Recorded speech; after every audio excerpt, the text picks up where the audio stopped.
نیستم، من حریف شما نیستم، به خدا بیکارم 22 سالمه حق منو میخوام.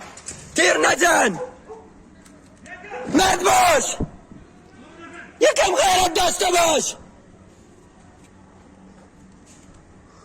خیلی بی غیرتی، به خدا بی غیرتی.